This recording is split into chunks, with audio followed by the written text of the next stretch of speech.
നമസ്കാരം സാർ. നമസ്കാരം. സാർ, ഈ തിരഞ്ഞെടുപ്പ് എടുക്കുന്നതോടുകൂടി നമ്മൾ നേരത്തെ എൽ ഡി എഫിൻ്റെ സാധ്യതകളെക്കുറിച്ച് അവരുടെ കുറവുകൾ എന്തൊക്കെയാണ്, അവരുടെ സാധ്യതകൾ എന്തൊക്കെയാണ് നമ്മൾ ചർച്ച ചെയ്തു. ഇപ്പോൾ നമുക്ക് യു ഡി എഫിൻ്റെ സാധ്യതകളും എന്താണ് അവരുടെ പരിമിതികൾ, എന്താണ് അവർക്ക് നേട്ടങ്ങളായി അവരോടൊപ്പം ഉള്ളത് എന്ന് നോക്കാം. അപ്പോൾ ആദ്യമായി നമ്മളത് സംസാരിക്കുമ്പോൾ തന്നെ നമ്മളൊരു ഭരണവിരുദ്ധ, ഞാൻ ഓരോന്നോരോന്നായി സാറോട് ചോദിക്കാം. ഭരണവിരുദ്ധ വികാരം എപ്രകാരമായിരിക്കാം യു ഡി എഫിനെ സഹായിക്കുന്നത്? ഭരണവിരുദ്ധ വികാരത്തിൻ്റെ ഏറ്റവും വലിയ ഗുണഭോക്താവ് യു ഡി എഫ് തന്നെയായിരിക്കും. കാരണം സി പി എമ്മിനെ നേരിടാൻ കരുത്തുള്ളത് യു ഡി എഫിനാണ്, എൻ ഡി എക്കല്ല. അതുകൊണ്ട് തന്നെ ഭരണവിരുദ്ധ വികാരത്തിൻ്റെ പ്രധാനപ്പെട്ട ഗുണഭോക്താവ് യു ഡി എഫ് തന്നെയാകാനാണ് സാധ്യത.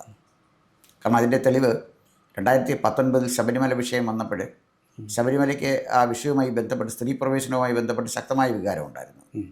അതിൻ്റെ പ്രയോജനം കിട്ടിയത് എൻ ഡി എക്കല്ല, യു ഡി എഫിനാണ്. അതുകൊണ്ടാണ് തന്ത്രപൂർവ്വം അത്തരം വിഷയങ്ങളിലേക്ക് രാജീവ് ചന്ദ്രശേഖരൻ കൈകൊടുക്കാതെ നേരെ വികസന രാഷ്ട്രീയത്തിലേക്ക് കൊണ്ടുപോയത്.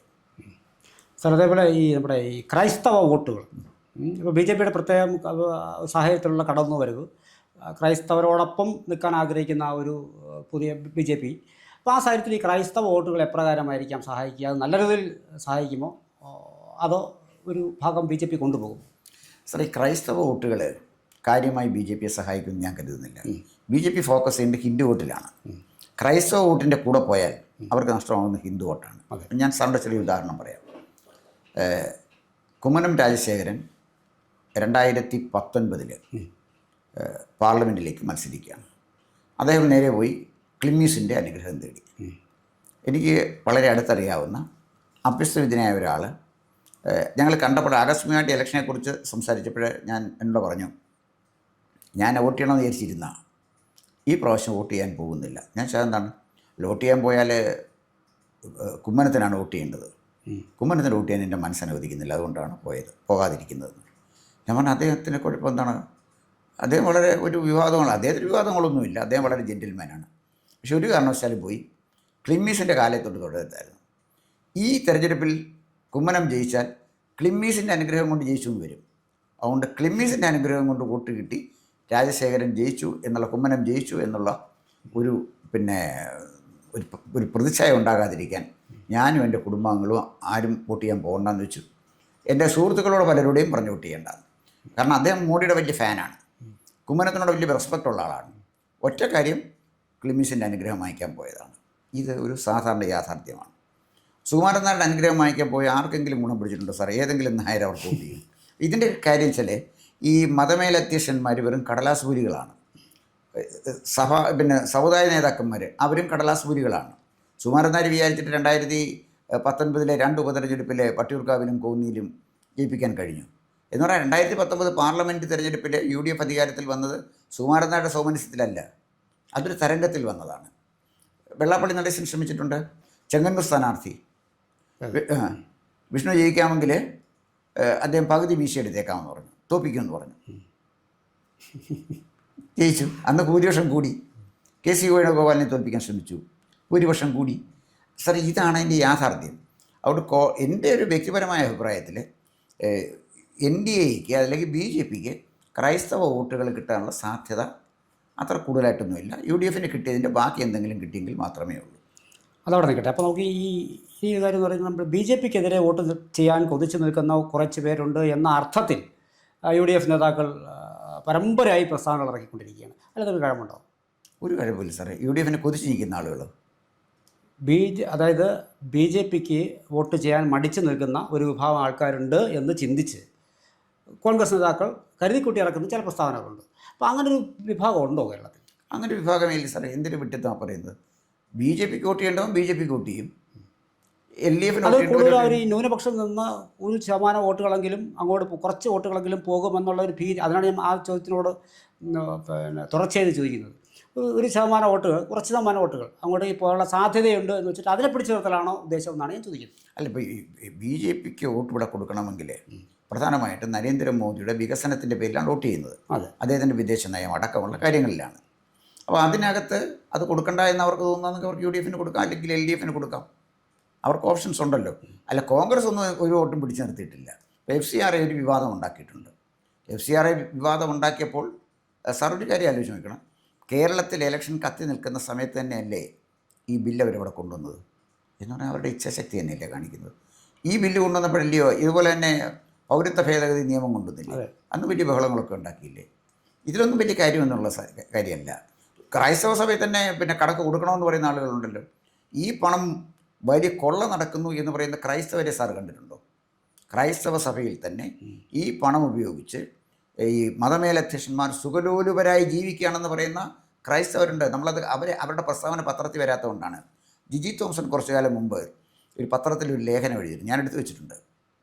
അദ്ദേഹം ഒരു മതമേലധ്യക്ഷൻ്റെ ഓഫീസിൽ ചെന്നു. അവിടെ ചെന്നപ്പോൾ ഒരു കോർപ്പറേറ്റ് ഓഫീസ് പോലാണ്. അപ്പോൾ മതമേലധ്യക്ഷൻ ജിജി തോംസണോട് പറയുകയാണ്, ഇപ്പോഴും ഇതൊരു സ്റ്റൈലാണ്, ഏറ്റവും നല്ല മുന്തിയ കാറിൽ റോൾസ് റോയ്സിലോ ബെൻസിലോ ഒക്കെ സഞ്ചരിക്കുക, ഒരു കോർപ്പറേറ്റ് സംവിധാനം ഓഫീസും ഒക്കെ ഏർപ്പെടുത്തുക, എങ്കിലേ ആളുകൾ നമ്മളെ ഒന്ന് ബഹുമാനിക്കത്തുള്ളൂ എന്ന് പറഞ്ഞാൽ അദ്ദേഹത്തിൻ്റെ ജീവിത രീതി കൊണ്ട് ബഹുമാനിച്ചെങ്കിലേ കൈ കാശുണ്ടെന്ന് പറഞ്ഞ് ബഹുമാനിക്കുന്നു. ക്രിസ്തുവിൻ്റെ സന്ദേശമാണോ എടുക്കുന്നത്? ഒട്ടകം സൂചിക്കുഴയിലൂടെ പ്രവേശിക്കുന്നതിനെക്കാട്ടി ബുദ്ധിമുട്ടാണ് സമ്പന്നനെ സ്വർഗത്തിൽ പ്രവേശിക്കാനെന്ന് പറഞ്ഞ ആളാണ് ക്രിസ്തു. ആ ക്രിസ്തുവിൻ്റെ ദർശനവും മതമേലധ്യക്ഷന്മാരുടെ ജീവിതമായിട്ട് എന്ത് ബന്ധമാണ്? ഇതല്ലേ കണ്ടുകൊണ്ടിരിക്കുന്നത്, പൊതുസമൂഹം ഇത് കണ്ടുകൊണ്ടിരിക്കില്ലേ? എത്രയോ പുരോഹിതന്മാർ ബലാത്സംഗ കേസിൽ, പെൺകുട്ടികളെ കൊന്ന കേസിൽ പ്രതികളാണ്. ആലോചിച്ച് നോക്കണം. ഇതൊക്കെ കണ്ടുകൊണ്ടാണല്ലോ ഈ പിന്നെ സഭാവിശ്വാസികൾ ഇരിക്കുന്നത്. പല മതവിശ്വാസികൾക്കും 60 അല്ലെങ്കിൽ ഒരു 50 വയസ്സിനോ താഴെയുള്ള മതവിശ്വാസികൾക്ക് മതമേലധ്യക്ഷന്മാരുടെ അവജ്ഞയാണ് സാറേ പലർക്കും. അതിനകത്തൊന്നും വലിയ കാര്യമൊന്നുമില്ല. UDF അതൊന്നും പറയുന്നതിനകത്ത് വലിയ കാര്യമൊന്നുമില്ല. ഇനി സാർ LDF പോലൊരു സംഘടനാപരമായ ഒരു ഉറച്ച ഒരു സെറ്റപ്പ് വാസ്തവത്തിൽ UDF ഇല്ല.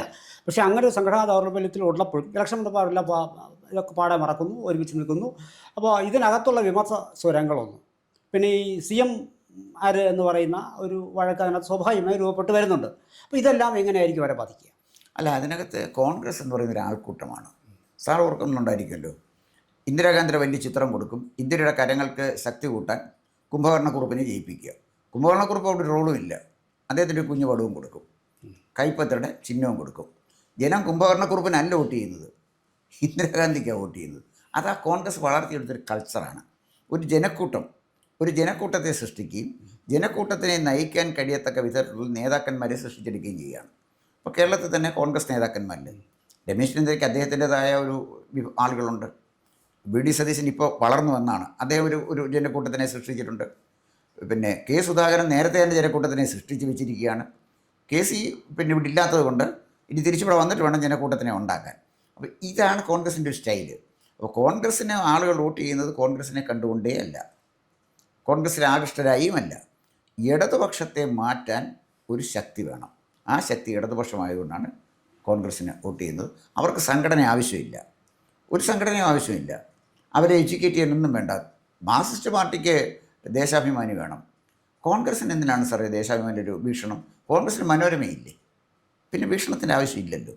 മനോരമ ചാനലുണ്ട്, അതിൽ ചർച്ച നടത്തുന്ന വലിയ പിന്നെ തിരഞ്ഞെടുപ്പ് പിന്നെ കാര്യങ്ങളൊക്കെ കൈകാര്യം ചെയ്യുന്ന ബുദ്ധിജീവികളുണ്ട്. അവരൊക്കെ ശതമാനം വെച്ച് പറയുന്നത് കേട്ടിട്ടില്ലേ?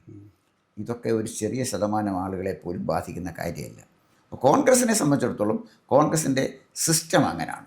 ഒരു ജനക്കൂട്ടത്തെ അവർക്ക് സൃഷ്ടിക്കാൻ കഴിയും, ജനക്കൂട്ടത്തെ ഒപ്പം നിർത്താൻ കഴിയും, ഒപ്പം നിർത്തുന്ന ജനക്കൂട്ടത്തിൻ്റെ പിന്തുണ വോട്ടാക്കി മാറ്റാനും കഴിയും.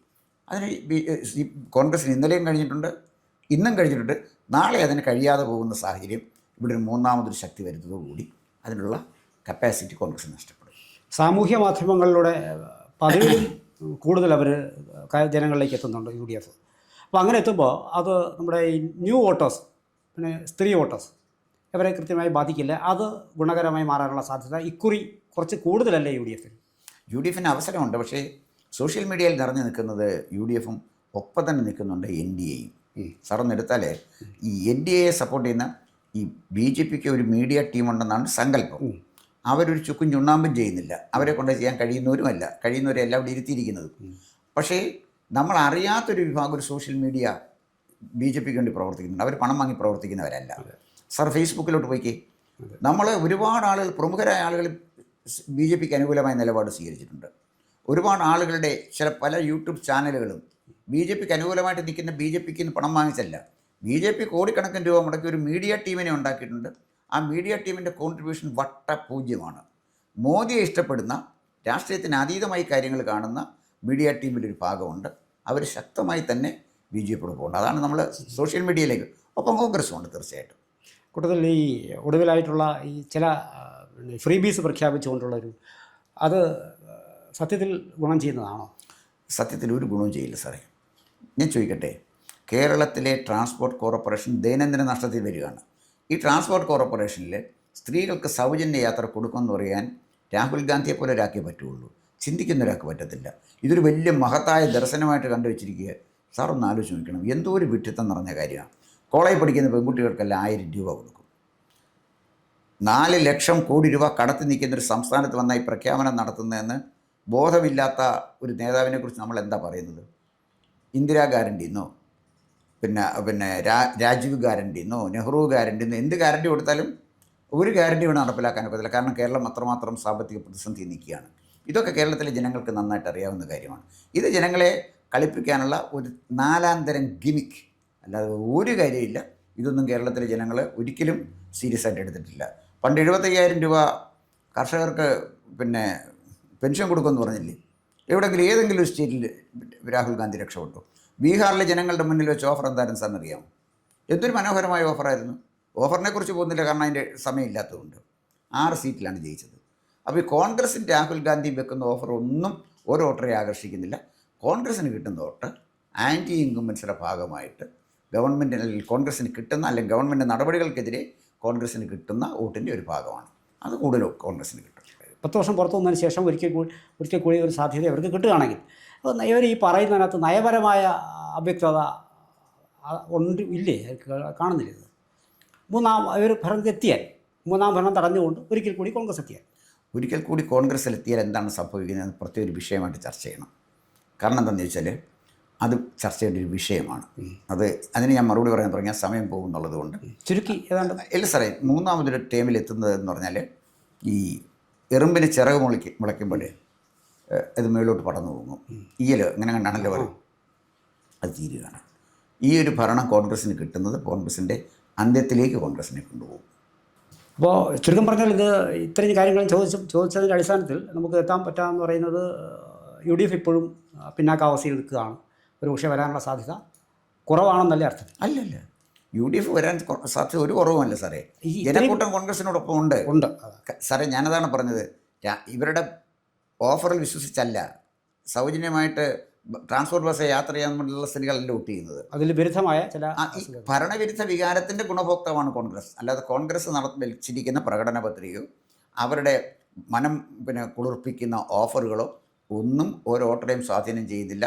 മറിച്ച് ഭരണവിരുദ്ധ വികാരം ശക്തമായതുകൊണ്ട് അത് കോൺഗ്രസിന് വഴിയൊരുക്കും. അതായത് 19 സീറ്റ് അവിടെ കിട്ടിയപ്പോഴത്തേക്ക് അവരൊന്നും ചെയ്തിട്ടല്ല ശബരിമല ഇഷ്യൂവിൽ.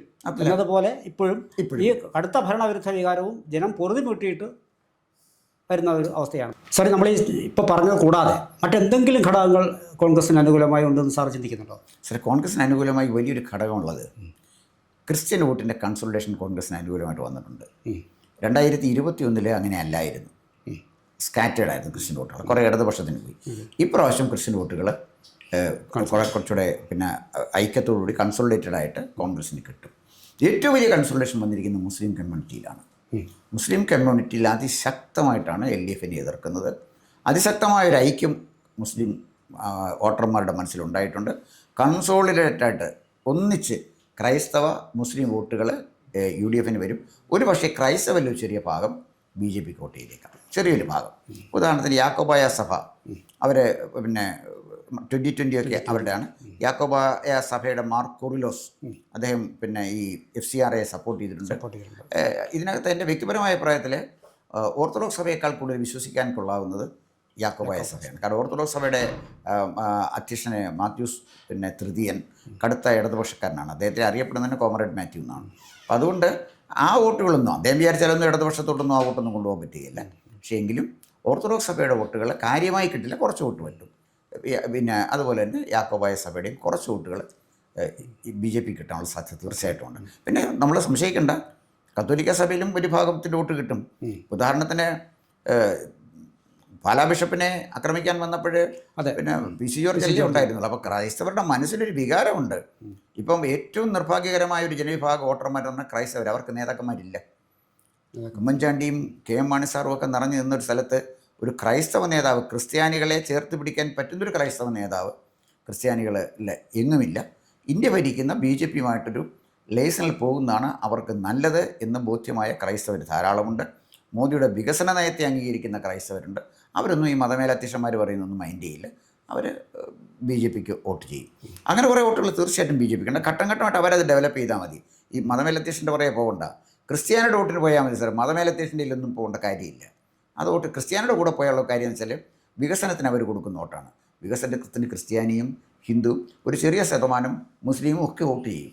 അത് പോകുന്നതായിരിക്കും നല്ലത്. എന്തായാലും ഇത് സാർ ചോദിച്ചൊരു വളരെ കറക്റ്റായ ചോദ്യം. ഈ കൺസോളിഡേഷൻ തീർച്ചയായിട്ടും UDFന് അനുകൂലമായിട്ട് വരും. സംശയിക്കേണ്ട. ആയിക്കോട്ടെ സാർ. കൂടുതൽ വാർത്തകളും വിശേഷങ്ങളും നേരിട്ട് ലഭിക്കാൻ ജനങ്ങളിൽ നിന്ന് ജനങ്ങളിലേക്ക് ജനഭൂമി ന്യൂസ് സബ്സ്ക്രൈബ് ചെയ്യൂ. ബെൽ ബട്ടൺ അമർത്താനും മറക്കരുത്.